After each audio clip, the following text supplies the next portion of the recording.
끊지 마세요. 국민께 말씀을 드립니다. 많이 도움이 되는 모양이죠. 합의를 하셨습니까? 경쟁 후보로 인정할 수가 없습니다. 문 후보님, 제가 네, 끊지 마세요. 끊지 마세요. 그래서 보지 않고 저는 카메라 보고 국민께 말씀을 드립니다. 제가 사퇴하는 것이 안철수 후보님한테 많이 도움이 되는 모양이죠. 박지원 대표하고 초대 평양 대사 이 장관에 대해서 이렇게 합의를 하셨습니까? 성폭력 범죄를 공모한 후보를 경쟁 후보로 인정할 수가 없습니다.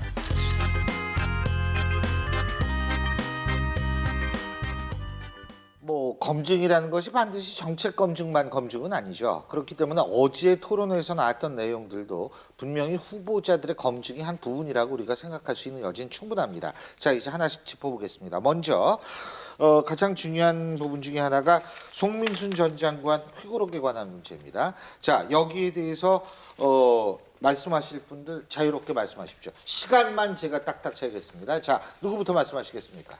제가 먼저 말씀드릴게요. 예, 박 의원님. 그러니까 이 문제가 그 기권을 결정한 시점이 11월 16일이냐, 18일이냐, 21일이냐 예. 이런 자잘한 사실 공방으로 가는 건 적절치 않다고 보고요.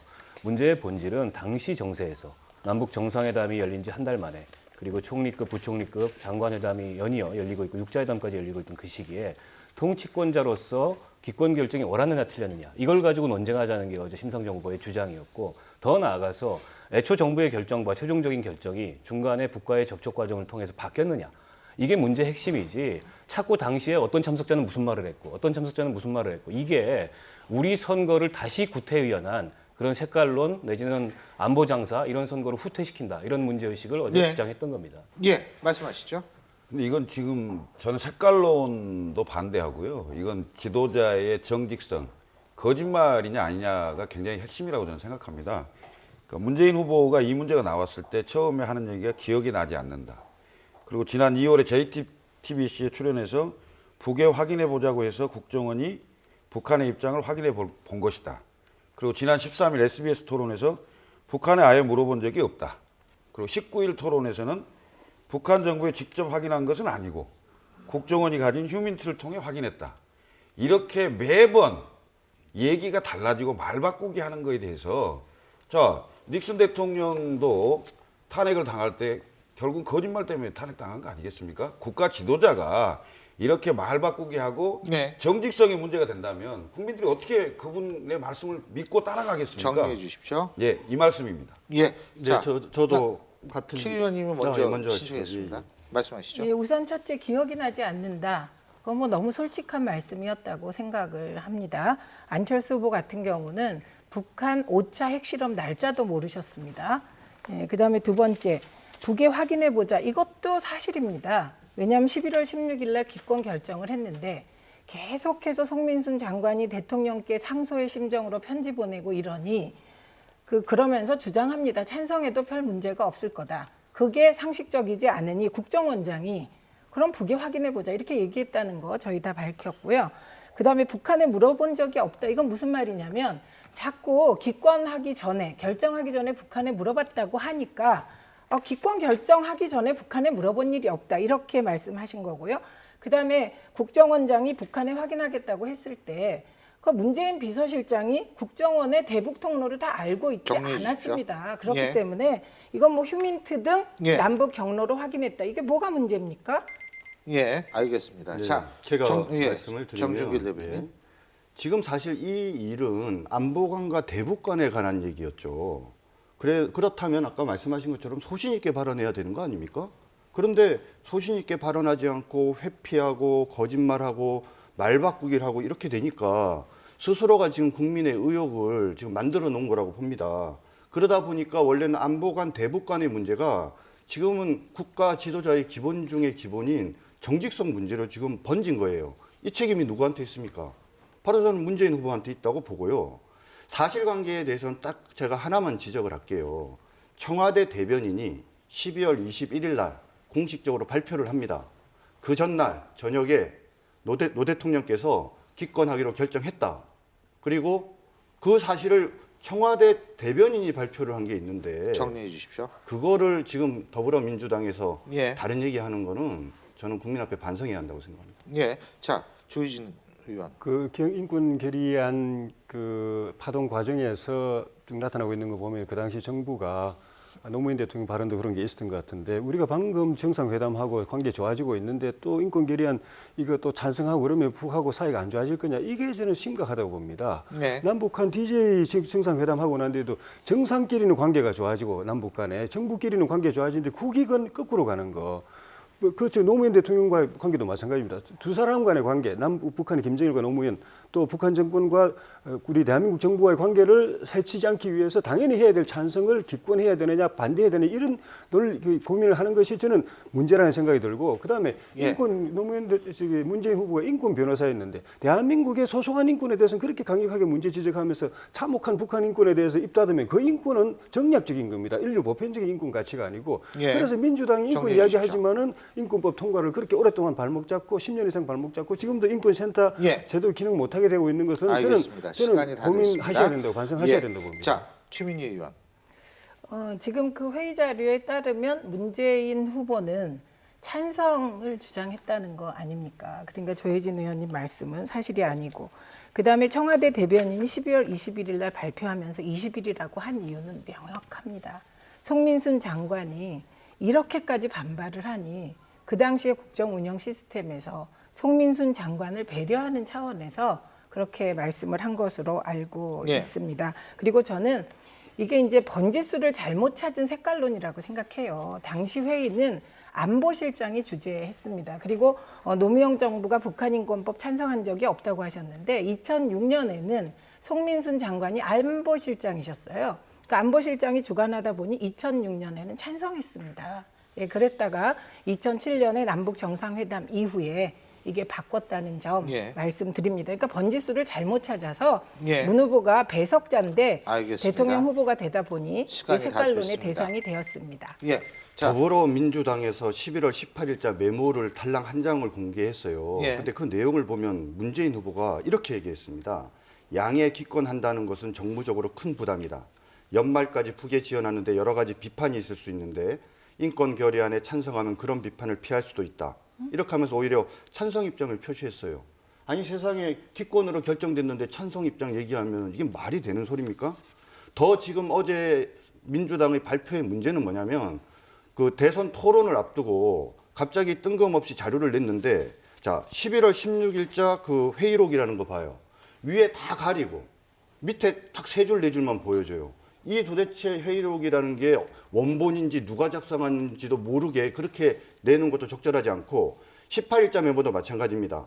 메모에 더 중요한 얘기는 뭐냐면 어느 루트를 통해서 북한의 의사를 확인해 볼까도 되게 중요한 부분이었는데 달랑 한 장 하면서 자기네들한테 예. 유리한 것만 딱 시간이 내놓은 다 거죠. 됐습니다. 그죠? 예.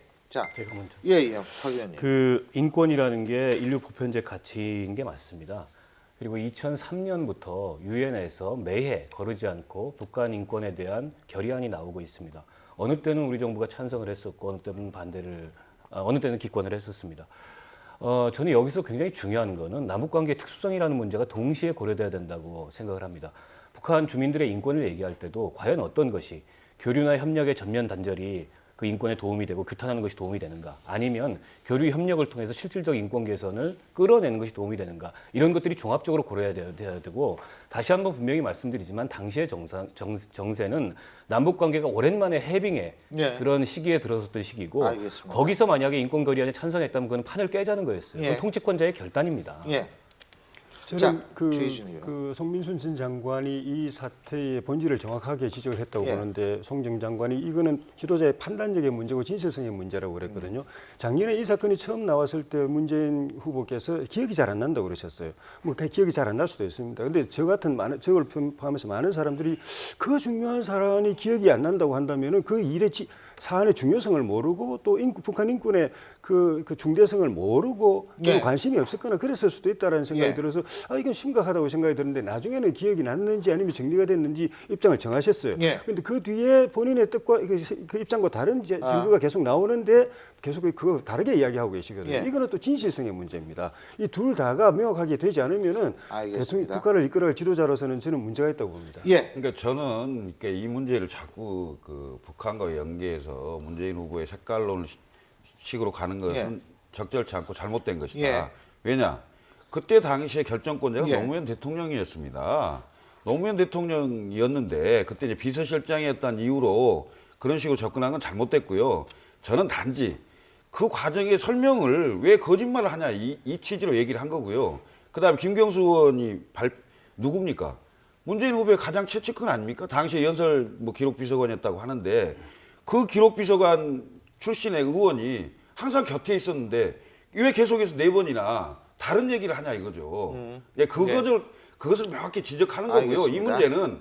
이 문제는 예. 국가 지도자의 정직성에 관련된 문제다. 아하. 이것이 핵심이지. 알겠습니다. 네. 예. 예, 말 바꾸기 한 적이 없다고 조목조목 말씀드려도 안 듣습니다. 그리고 앵무새처럼 같은 주장을 반복하세요. 그리고 김경수 의원하고 문재인 후보가 어떻게 맨날 붙어 있습니까? 그런 말도 안 되는 말씀 하시지 마시기 바랍니다. 그래서 저는 지금 이제 저희가 사실을 계속 얘기하고 있어요.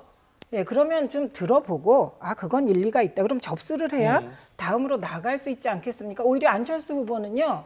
사드 배치 그 찬성 반대 바꾸면서 북한 핵 5차 실험이 언젠지도 몰라요. 작년 일인데 그거는 안철수 후보는 헷갈려도 괜찮고 10년 전 일에 대해서 예. 기억 안 난다는 말은 저는 너무 솔직한 자, 태도다. 지금 이제는 제가 좀 개입을 해야 될 것 같은데 왜 그러냐면 이 주제만 우리가 얘기하는 것은 아니거든요. 이 정도 여러분들의 의견을 얘기하셨으면 시청자들이 그 다음에 판단해야 될 문제라는 생각이 듭니다. 자, 우리가 다음번 얘기할 부분은 저도 얘기 그만하라고 그러나요? 다음번 얘기할 부분은 뭐냐면 홍준표 후보에 관한 얘기입니다. 자, 어제 사실 이 부분도 상당히 뜨겁게 얘기가 나왔는데요. 바로 이른바 돼지 흥분제에 관한 부분입니다. 홍준표 후보의 사퇴를 유승민 후보나 심상정 후보나 안철수 후보가 요구를 했는데요. 자, 이 부분에 대해서 말씀해 주시죠. 역시 시간은 1분입니다. 먼저 누구부터 말씀하시겠습니까? 이거 아무리 얘기를 하시면 이거는. 예. 제가 먼저 얘기하겠습니다. 예. 김 대변인 하시죠. 제가 아까도 말씀드렸습니다만 이번 대통령 선거는 대통령 보궐선거입니다. 네. 박근혜 전 대통령의 파면에 의해서 생긴 선거입니다. 그럼 박근혜 대통령을 세웠던 그 책임이 있는 세력은 적어도 이번 선거에 나서서 국민들에게 표를 달라 하기는 민망한 상황이라는 게 첫 번째 이유고요. 두 번째는 대지 점점점입니다.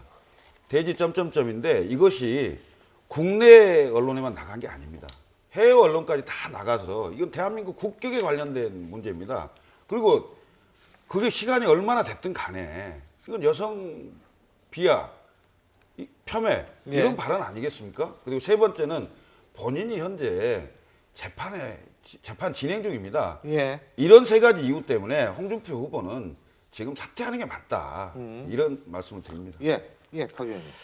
사실은 대통령 후보자들의 TV 토론에서 참 입에 올리기 민망한 그런 일인데요. 좀 전에 이제 국민의당 그 대변인께서도 말씀을 하셨지만 박근혜 대통령이 국정농단으로 파면을 당한 정당입니다. 아직도 그 당에 당원이 있어요. 사실은 국민들 앞에 석고대죄하고 후보를 내지 않았어야 되는데 그 박근혜 대통령을 엄호하기 위해서 나온 후보가 지금 형사 피고인인데다가 저런 일까지 발생을 했습니다. 어제 홍준표 후보 45년 전의 일이고 이미 사과했고 다시 사과한다. 이렇게 얘기했는데 그 자서전을 보면은 본인이 가담했다고 지금이라면 가담하지 않을 것 같다고 그런 말씀을 하셨어요. 저는 대통령 후보로서 자격이 없다고 생각하고 지금이라도 우리 국민들의 자괴감을 생각해서 국격을 생각해서 그리고 우리 정치가 국민 앞에 부끄럽지 않아야 된다는 점을 생각해서 사퇴하시길 바랍니다. 예. 자, 조희진 의원. 홍준표 후보께서 또 우리 보수의 한 일각의 이제 정당의 후보가 되셨는데 대법원 재판을 앞두고 있는 상황에서 나오신 점부터 논란이 됐었고 그리고 나오신 이후에도 좀 우리 국민들 상식이나 이 윤리 감정에 거슬리는 그런 막말을 막 그냥 쉽게 말씀을 하시고 또 경남도지사 보궐선거도 법률인들만 아는 그런 편법을 이용해가지고 일반인들은 알지도 못하는 그거 가지고 또 봉쇄하고 이런 걸 보면서 야, 진짜 이게 좀 국민들이 자긍심을 가질 만한 보수의 진정한 보수의 지도자라고 할 수 있는가라고 의문을 가지고 있는데 이미 공소시효는 지났고 이게 범죄가 되는지 안 되는지 저도 잘 모르겠습니다만 과거에 그런 일까지 나오니까 야, 이게 뭐 어제 오늘의 일이 아니고 어떻게 보면 이분의 심성이 우리 보편적인 그 우리 국민들의 심성하고 좀 거리가 있는가 하는가 이런 회의가 예. 들게 만드는 사건이었던 정리해 것 주십시오. 같아요. 그래서 이걸 지금 와서 어떻게 할 수는 없지만은 이런 걸 생각해서 앞으로 본인의 생각, 말, 알겠습니다. 시간이 은행 다 이런 걸 됐습니다. 보다 보수의 예. 품격에 맞게 해주시는 게 맞다고 알겠습니다. 봅니다. 제가 하고 예, 예. 최 의원님. 예, 저는 홍준표 후보님을 늘 보면서 자신에겐 굉장히 관대하시고 다른 후보들에게는 정말 어떤 때 잔인하다고 싶을 정도로 하신다고 생각을 합니다. 저는 홍준표 후보께서 뭐 저희 후보에게도 그렇고 안철수 후보나 뭐 다른 분들에게 얘기할 때 자신을 돌아보셔야 된다 이런 생각을 하고요. 그리고 말씀하실 때 보면 너무나 사실 아닌 것을 사실처럼 말씀을 하세요. 그리고 지금 이 얘기는 제가 여성이기 때문에 그 말을 입에 담지를 못하겠습니다. 예, 그리고 저는 뭐 그 홍준표 후보께서 상식이 있으시다면 지금 스스로 판단하셔야 된다 이런 생각이고요. 그다음에 홍준표 후보를 후보로 선택할 수밖에 없는 자유한국당의 처지를 저희가 뭐 이해 못하는 바는 아닙니다. 그러나 자유한국당에도 예. 상식이 있으리라고 생각이 듭니다. 예. 자, 정준길 대변인. 예, 뭐 사퇴 말씀 어제부터 많은 분들이 하시는데 그건 국민이 판단할 문제고요. 다른 당에 대한 예의가 아닌 것 같습니다. 그러니까 잘못했다고 판단되는 걸 지적해 주시는 건 좋은데 사퇴 운운하는 거는 좀 지나치지 않습니까? 한 가지 뭐 좀 말씀드리고 싶은 거는 사실은 스스로 고백한 거 아닙니까? 자서전을 통해서. 어떻게 보면 정직합니다. 그걸 2번에 걸쳐서 또 공식적으로 사과를 하셨고 예. 저는 거짓말하고 자기의 책임을 회피하는 것보다는 오히려 그런 정직하고 스스로 고백하는 분이 뭐 더 낫다고 생각을 하고요. 재판과 관계돼서는 재판은 현재 법률 전문가의 다수는 다 무죄로 예상하고 있고요. 그리고 지금 박근혜 대통령 프레임을 자꾸 우리 당에 덮씌우려고 하는데요. 그 박근혜 대통령을 상징하는 친박은 더 이상 대한민국 우리 자유한국당에서 제대로 힘을 발휘하지 못하고 있습니다. 예, 알겠습니다. 자, 최민희 의원. 아니 그 자유한국당 후보한테 사퇴하라고 하는 건 예의가 아니라고 하면서 왜 문재인 후보한테는 사퇴하라고 합니까? 지금 이 자리에서도 똑같으시잖아요. 지금 주제가 지금 그 제 입에 올릴 수 없는 그 이상한 일인데 저는 사퇴하라고 왜 안 했는데. 갑자기 아니 오늘 하셨잖아요. 그 당이. 그래서 그렇게 그 내 잘못은 내 잘못으로 사과하고 마셔야지. 지금도 방식이 누가 더 나쁘다. 이런 태도가 저는 더 나쁘다고 생각이 듭니다. 그리고요. 언제 제대로 사과하셨습니까? 예. 사과를 언제 제대로 하셨어요? 아니, 그리고 텔레비전 안 국민 보셨어요? 앞에 그게 입에 발리신 느낌이었습니다. 그게 제대로 된 사과입니까? 여러 우리 그 대통령 후보님이 보통 분들도 아니잖아요. 예. 그런 분들이 사퇴하라고 하니까 그걸 모면하기 위해서 했지. 진정성은 저는 예. 1도 못 느꼈습니다. 예. 그래서 그렇게 남한테 시간이 다 덮어씌우고 됐습니다. 이러면서 모면하지 마십시오. 예. 근데 저는 이리 예. 봐요. 그러니까 사과를 받아들일 마음이 없죠. 민주당의 경우에는. 저는 오히려 문제 제기를 하고 싶어요. 아들 문제에 대해서 그토록 많은 아니, 또 이러십니다. 문제 제기들이 또 남한테 되는데도 덮어씌우기. 저 좀 가만히 얘기하게 좀 기다리십시오. 그 전에 그러셨잖아요. 그러시면 안 저 되죠. 얘기할 때. 얘기하고 나서 하세요. 아들과 관계된 여러 가지 문제들이 제기됐는데 지금까지 한번 제대로 해명한 적 있나요? 전부 다 이미 다 해명된 거라는 한마디 말만 하면서 모든 국민들이 다 의혹을 제기하고 있는데도 얘기 제대로 안 하고 있지 않습니까? 더군다나 오늘 단순하게 지금 아들내미뿐만 아니라 당시 노무현 정권 치하에서 상당히 많은 사람이 특혜를 받고 한국고용정보원에 들어갔다는 의혹이 다른 당에서도 제기된 걸로 알고 있습니다. 우리 당 후보는 분명히 잘못했다라고 말하고 사과하고 해명했어요. 자, 다른 당 후보도 똑같이 사과 본인과 관계된 부분에 대해서 예. 해명해야죠. 정리해 주십시오. 왜 본인은 예. 해명하지 않아도 될 권리가 있나요? 예. 근데요, 지금 좀 너무 얘기가 커지고 있습니다. 지금 우리가 이 홍준표 후보에 관한 얘기만 하다가 지금 얘기가 딴 데로 갔는데 어쨌든 이런 부분도 우리 시청자 여러분들께서 잘 판단하시려면 아니, 한 말씀 해야 되는데.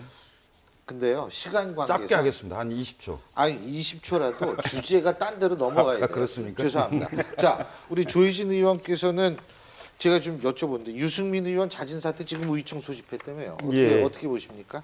예, 그 사실 국민들이나 당원들께 이렇게 죄송스러운 게 예. 우리가 국민 참여 경선을 해가지고 예.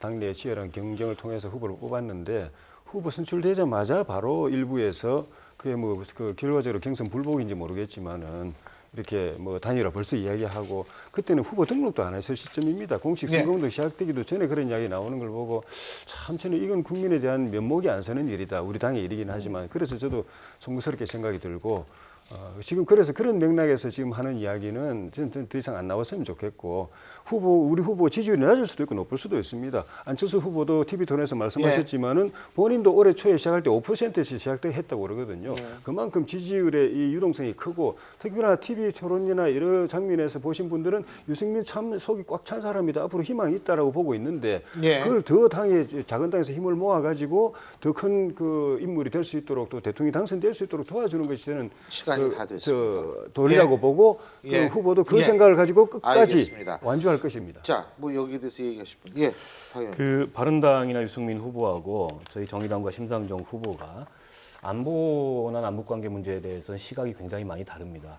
그런데 이번 대통령 선거 정책 공약들을 보면서 사회경제 분야의 공약, 특히 노동 공약 이걸 보면서 굉장히 놀랐습니다. 그래서 저는 유승민 후보와 바른정당이 대한민국의 합리적이고 품격 있는 보수를 대표하는 그런 정당과 리더가 됐으면 하는 바람이 있고 이번 대통령 선거에서 완주하셔야죠. 그래야 될 수 있다는 생각이 들고 만약 완주를 못하고 중간에 포기한다면 그건 다시 과거의 그런 구태의연한 보수로 돌아가는 길밖에 안 된다. 그래서 완주하시길 응원합니다. 네, 말씀하시죠. 예, 저희는 2002년 대선 때요. 열린우리당 우리가 후보를 뽑았습니다. 그런데 후보 지지율이 떨어졌어요. 14%까지. 그러니까 그때 당내에 후단협이 생겼습니다. 저는 그때 그 상황을 보면서 정말 정치 저렇게 하면 안 된다 이렇게 생각했고요. 당 바깥에서 국민개혁정당이 만들어져서 노무현 후보를 지켰고 결국 이겼습니다. 그래서 저는 지금 벌어지는 그 바른정당 내에 그 분들이 정치 그렇게 하지 말라고 사실은 조언 드리고 싶습니다. 제가 다른 당에 대해서 웬만하면 말씀을 안 드리는데 2002년 후단협의 아픔이 생각나서 한 말씀 드렸습니다. 알겠습니다. 예. 후단협은 판단하기 나름인 것이 다른 시각이 있다는 걸 우선 말씀드리고요. 그리고 이제 지금 바른정당이 의원총회를 하는데요. 저 의원총회 결과 그다음에 후보의 의지 이런 거에 의해서 결정이 될 거라고 보는데 저는 이 5분이 다 끝까지 완주할 걸로 보입니다. 그래서 뭐 이걸 가지고 무슨 누구랑 연대를 하니 뭐 어떻게 하니 연합을 하니 이렇게 해서 공학적으로 접근하는 일은 없었으면 좋겠다. 알겠습니다. 자, 저는 뭐 바른정당 유승민 후보 끝까지 갈 거라고 보고요. 다만 당이 사실상 3개로 쪼개질 거라고 봅니다. 유승민 후보가 끝까지 가야 된다는 분과 일부는 국민의당으로 가실 거로 보이고 일부는 우리 자유한국당으로 올 걸로 보이는데요. 사실은 그 본질이 바로 여기에 있습니다. 지금 자유한국당이랑 바른정당이 분당됐다라고 말씀을 하시는 이유는 국회의원 숫자가 많이 나가서 그래요. 근데 요즘 자료를 보시면 아시겠지만 그 지난 1월 달, 12월 달에 우리 자유한국당의 당원이 약 한 300만 명 되는데요. 제일 많이 나갔던 시절인 2007년 1월 달에 약 한 17,000명으로 전체 비율이 0.57%밖에 안 됩니다. 이거는 달리 얘기하면 뭐냐면 겉으로 보기에는 분당이 돼서 2당으로 쪼개진 것 같지만 정통 보수 정당인 자유한국당을 지지하는 당원들은 거의 대부분이 다 당에 남아 있다는 거죠. 그렇기 때문에 아까 말씀드린 이런 선거 결과가 나올 수 있었던 겁니다. 시간이 다 됐습니다. 자, 조희진 의원 말씀해 주시죠. 그 지금 보수층이 부패로 인한 탄핵으로 박근혜 대통령이 찍었다고 이야기를 대답을 못하고 심지어 그게 15%까지 될 정도로 되고 있는데 그만큼 보수의 현재 상황에 대해서는 부끄러움을 느끼고 있지만은 그래도 유승민 후보와 그 주변에 있는 사람들이 어려움을 이기고 개혁하고 혁신하면서 새로운 보수의 싹을 키우는데 희망을 보고 있기 때문에 그것 때문이라도 저는 꿋꿋하게 명분과 도리를 지켜가면서 가치를 지켜가면서 가야 되고 또 갈 것이라고 생각합니다. 자, 그리고 또 하나는 지금 이제 안철수 후보에 관한 문제인데 갑철수 MB 아바타 이 실검으로 올라갔어요. 이 얘기 안 했으면 모르시는 분들도 많았을 거예요. 토론 전략으로 이게 적절했다고 보십니까? 글쎄요, 적절한지 적절하지 않는지는 이제 국민들이 판단할 거라고 보는데요. 왜 그 얘기를 했을까라고 이제 좀 얘기를 들어보면요.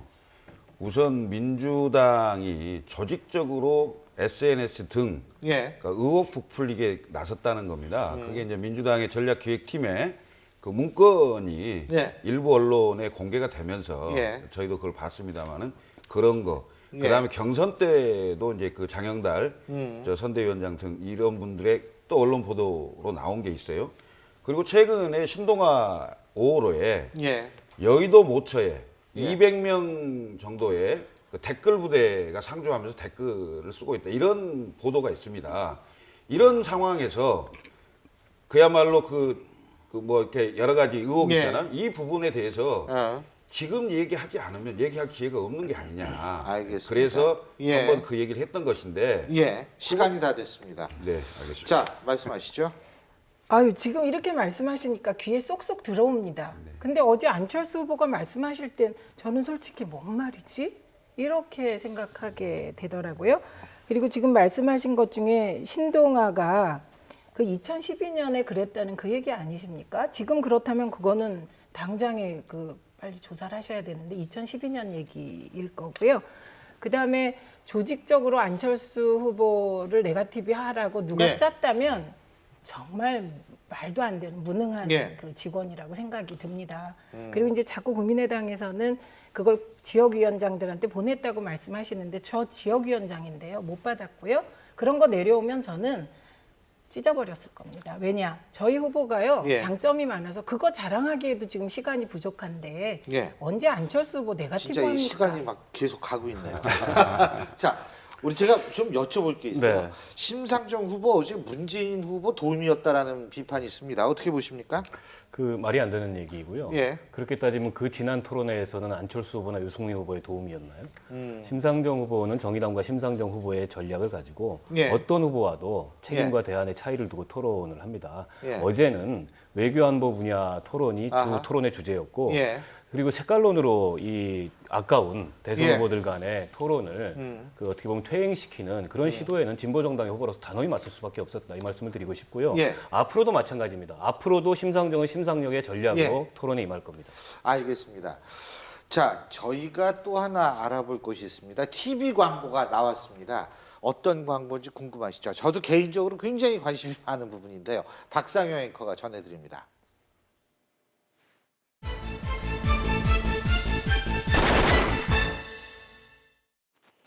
네, 주말 동안 전파를 탄 대선 후보들의 1차 TV 광고 보셨나요? 행복한 나라로 콘셉트를 잡은 문재인 후보. 네, 안보를 강조한 강한 대통령의 중점을 둔 홍준표 후보.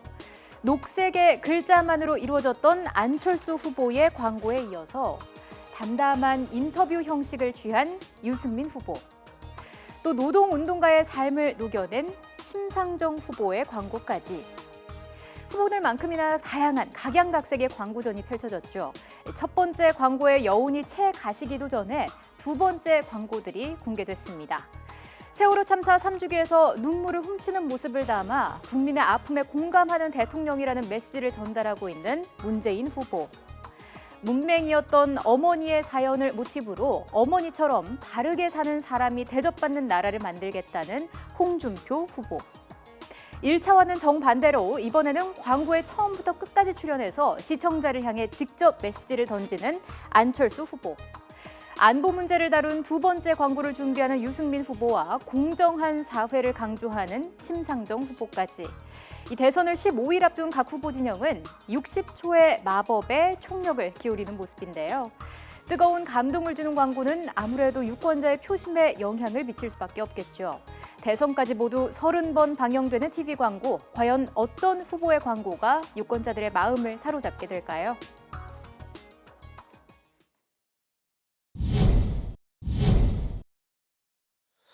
예, 한 언론사에서 재미있는 조사를 했는데요. 대선 후보들한테 가장 본인한테 완벽한 날, 예를 들면 집이 불타고 있으면 뭐를 제일 먼저 가족들 이후에 뭐를 끄집어내느냐 이런 얘기들을 질문을 했는데요. 자, 시간 관계상 30초씩 드릴 테니까 간단하게 먼저 첫 번째 질문 한번 화면으로 주시겠어요? 문재인 후보는 마루, 이게 아마 반려견의 이름인 모양입니다.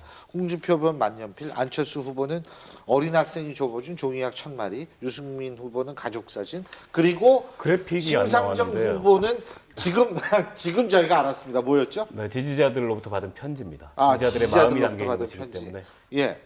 자, 여기서 나타나는 게 뭘까요? 한 분씩 30초씩 말씀해 주세요. 최민희 의원님. 일단 뭐 문재인 후보 심성이 그렇습니다. 예. 그 마루라는 유기견을 데리고 와서 예. 그 굉장히 애지중지하고 예. 때로 눈물도 흘렸다는 거 아닙니까? 예. 그래서 그런 그 문재인 후보의 따뜻한 심성을 예. 좀 국민 여러분께서 아하. 알아주시고 저희 좀 예쁘게 봐주십시오. 알겠습니다.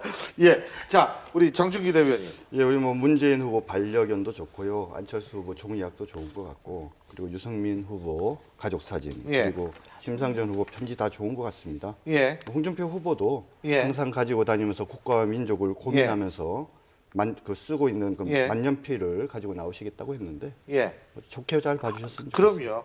알겠습니다. 자, 예.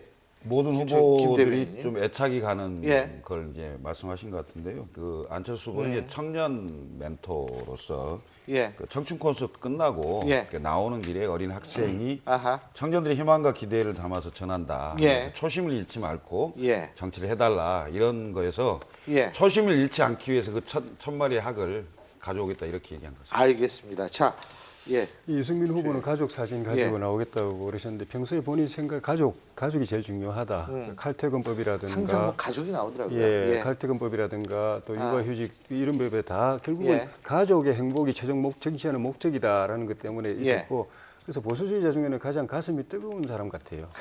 알겠습니다. 따뜻한 사람 아닙니까? 예. 말씀해 주시죠. 심상정 후보가 얼마 예. 전에도 프랑스에서 유학한 유학생으로부터 무려 5장짜리의 예. 그런 사연이 담긴 편지를 받았습니다. 평소에 지지자들로부터 진솔한 예. 마음이 담긴 고민이 담긴 편지를 많이 받는데요. 그걸 예. 다 모아놓고 계세요. 예. 그래서 그건 지지자들의 마음이고 또 예. 초심을 되새기는 그런 것이기 때문에 그걸 들고 나오겠다 이렇게 말씀을 하셨습니다. 알겠습니다. 사실 우리가요 정치 현장이라는 건 아주 치열한 어떤 면에서 투쟁의 장인데 사실 그분 하나하나도 다 인간이라는 측면에서 인간적인 면을 우리가 자꾸 들여다보는 것 이것도 저는 아주 중요하지 않을까라는 생각이 듭니다. 오늘 5분 말씀 여기까지 듣겠습니다. 고맙습니다.